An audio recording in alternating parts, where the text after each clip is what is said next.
Təəssüflər olsun ki, bugün İslam aləmi və onun sahibləndiyi elm dünyada əvvəlki gücündə deyil. Amma orta əsrlərdə müsəlman şərqi bütün dünya elminin və mədəniyyətinin intibah mərkəzi hesab edilirdi.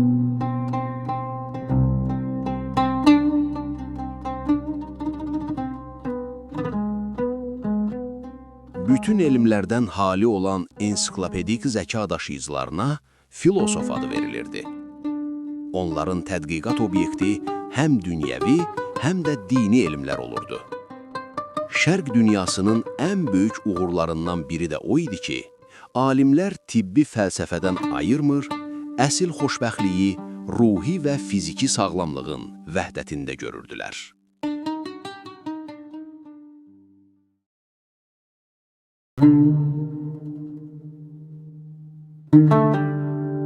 İbn Sina, Şərq təbabətinin başlanğıcı. Böyük təbib İbn Sinanın bütün əsərlərində həm ruhun kamilləşməsi, həm də vücudun sağalması əsas məqsəd kimi qabardılırdı. O, dünya tibb tarixinin ilk psixodiaqnostiki qəbul edilir. İbn Sina ilk dəfə olaraq nəbzi yoxlamaqla insanın daxili xəstəlikləri haqqında da məlumat verirdi.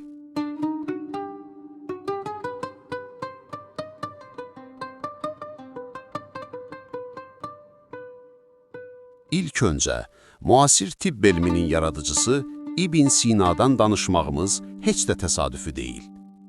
Hələ 980-1037-ci illərdə yaşamış böyük təbib Əbu Əli İbn Sina bütün şərq ölkələrində, o cümlədən Azərbaycanda tibb sahəsində ən tanınmış alim sayılırdı.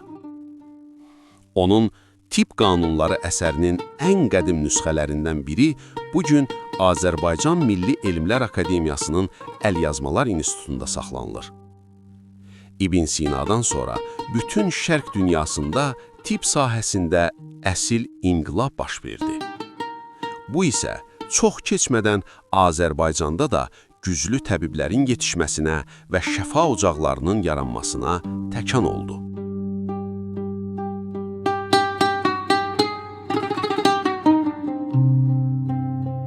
Dahi təbib tibbdə bir çox yeniliklərə imza atıb. Lakin bəhs edəcəyimiz əsas mövzu İbn Sina yox, Azərbaycan təbibləri olduğu üçün onun yalnız bir tibbi kəşfini diqqətə çatdırırıq. İbn Sina göz şua nəzəriyyəsini müdafiə edərək üst göz qapağının xaricə çıxması, davamlı olaraq ağ rəngə və ya qara baxmaqdan meydana gələn qar körluğu kimi daha öncə bəhs edilməyən xəstəliklər haqqında təfsilatlı izahlar verib.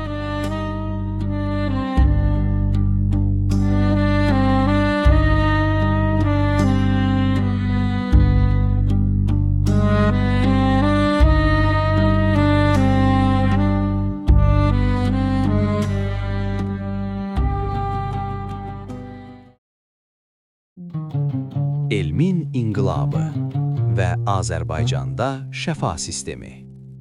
Orta əsrlərdə bir çox şərq alimlərinin hesabına tibb sahəsində böyük nailiyyətlər əldə edilmişdir. Müsəlman alimlərindən İbn Cəssar cüzam xəstəliyini və onunla mübarizə metodlarını kəşf etdi. İbn Natiq isə əsrin bəlası sayılan vəbanın müalicəsini taparaq 10 minlərlə insanı ölümün cəngindən aldı. Kəmbur Vəsim adlı təbib vərəmi yoradan mikrobları aşkarlayıb, onları məhv etməyin üsullarını tapdı. İbn Əmmar ilk dəfə göz əməliyyatını həyata keçirməklə tibb tarixində inqilab etmiş oldu.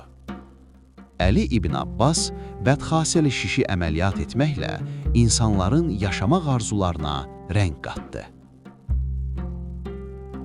Daha sonra İbn Nəfisin kiçik qan dövranı prosesini kəşf etməsi, Əli ibn Ridvanın ilk xəstəxananı yaratması, İbn Baytarın ilk əczaçılıq kitabını yazması, İslam dünyasında tibbi başqa elmlərin zirvəsinə qaldırmış oldu.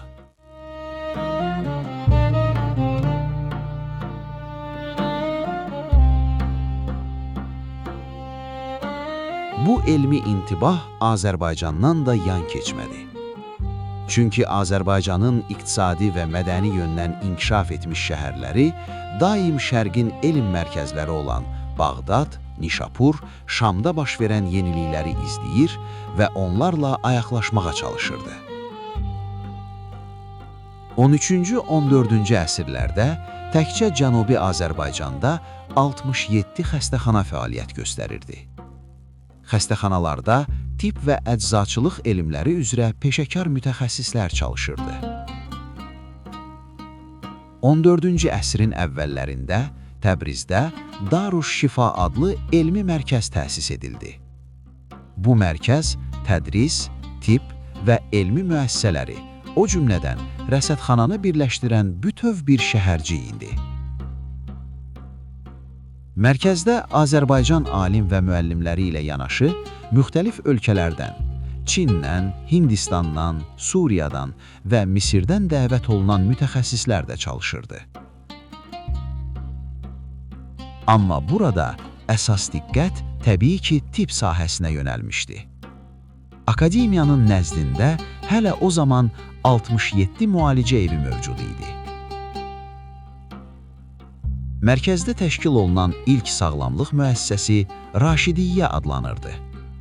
Burada 50 həkim və onların hər birinin 5 köməkçisi çalışırdı. Tibbin bir çox sahələri üzrə mütəxəssislər, hətta stomatoloqlar belə burada hazırlanırdı. Akademiyanın nəzdində neçə aptek var idi. Burada işləyən həkimlərə yaşayış evləri verilirdi. 15-ci əsrdə Azərbaycan hökmdarı Sultan Yaqub Təbrizdə 7 cənnət sarayını inşa etdirdi. Həmin sarayda 1000 çarpalıq xəstəxana və dünyanın hər yerindən, o cümlədən Hindistandan və Çindən gətirilən dərman vasitələri ilə təchiz olunan eczanələr vardı. Bu xəstəxanada səriştəli təbiblər çalışırdı.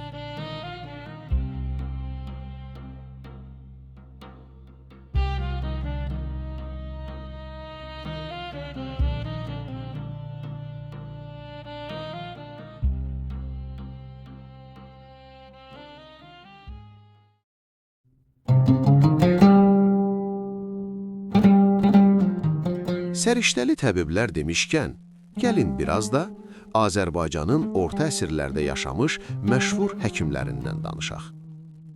Bu torpaqlarda tibb sadəcə sənət deyildi. O, düşüncə idi, məsuliyyət idi, insana verilən dəyər idi.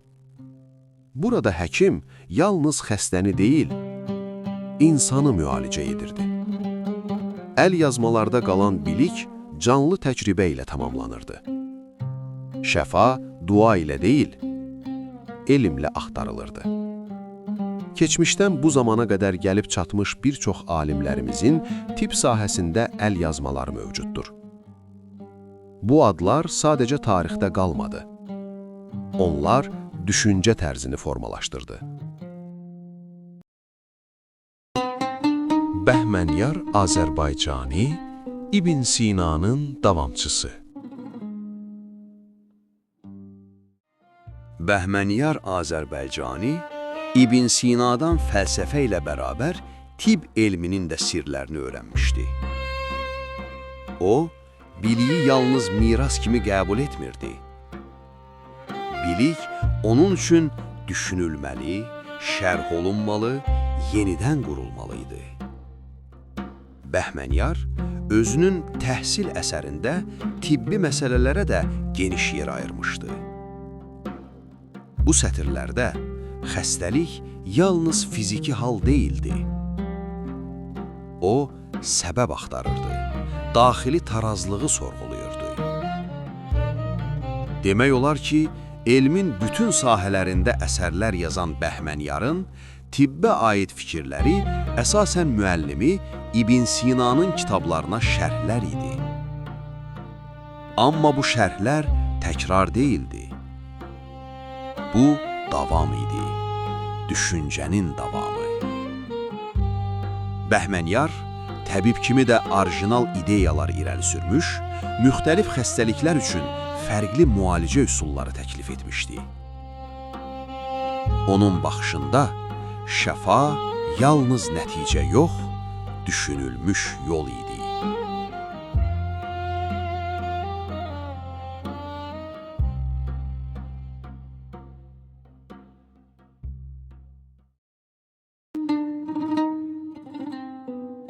Əbdülməcid Təbib. Əbdülməcid Təbib 13-cü əsrdə yaşamış, dövrünün böyük təbibi hesab olunurdu. Onun Dərmanlar haqqında kitab əsərində psixiatriya, nevrologiya ilə yanaşı tibbin bir çox digər mövzuları araşdırılırdı. Mahmud İbn İlyas, Azərbaycan təbabətinin təməldaşı. Mahmud İbn İlyas müsəlman dünyasında tanınan Azərbaycanlı təbiblərdən biri idi. Onun tibb elmini tam əhatə edən Kitab adlı əsəri Azərbaycanda təbabətə aid yazılan ilk fundamental kitab hesab olunur. Bu kitabda yüzlərlə dərman bitkisi, eləcə də digər təbii müalicə üsulları haqqında məlumat verilir. Kitabdakı orijinal müalicə üsulları İranda və başqa şərq ölkələrində geniş şəkildə tətbiq olunmuşdu. Yusif Xoylu, Şərqin əczaçı ensiklopedisti. Yusif Xoylu 13-cü-14-cü əsrlərin ən tanınmış əczaçı alimlərindən idi. O, Cənubi Azərbaycanın Xoy şəhərində anadan olmuş, orada tibb üzrə təhsil almış, sonralar isə Bağdada yüz tutmuşdu. Yusif Xoylu, Bağdadda xəlifələrin saray həkimi vəzifəsinə qədər yüksəlmişdi. 1311-ci ildə Cami-i Bağdadi, Bağdad Toplusu adlı əczaçılıq ensiklopediyasını yazdı. Bu kitabda bir neçə min dərman bitkisi, mineral və tibbdə istifadə olunan heyvanlar haqqında məlumat verilir.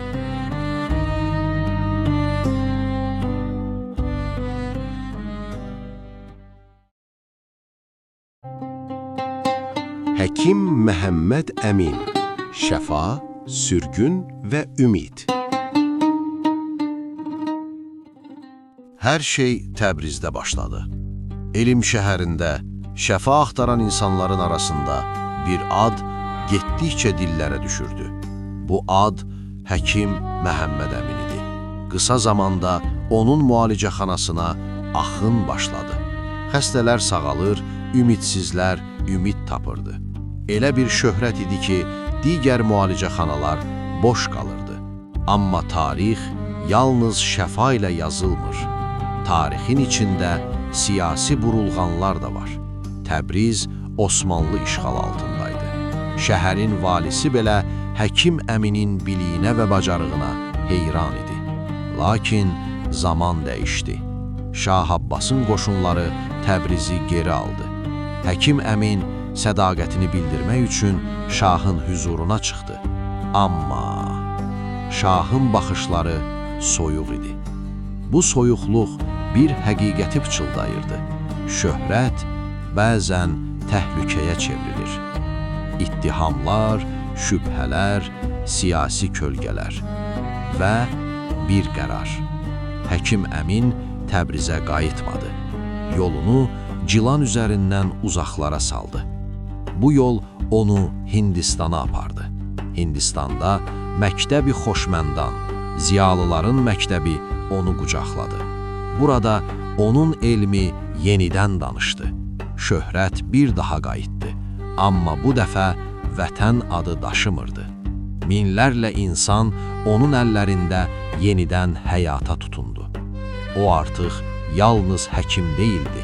O, xilaskar bir ad idi. Zaman keçdi, amma bu ad tarixdən silinmədi. Çünki bu hekayə bir insanın yox, bir elmin, bir mədəniyyətin hekayəsi idi. Və bugün biz onu xatırlayarkən öz elmi kimliyimizi yenidən kəşf edirik. Bugün biz bu adları sadəcə xatırlamırıq. Biz öz elmi kimliyimizi xatırlayırıq. Azərbaycan təbabəti Şərq elminin ən parlaq səhifələrindən biridir. Bu, yalnız keçmiş deyil. Bu, elmi düşüncənin, humanizmin və insan həyatına verilən dəyərin sübutudur. Bu ivsi tanımaq, özümüzü tanımaqdır. Özümüzü tanımaq isə gələcəyimizi anlamaq deməkdir.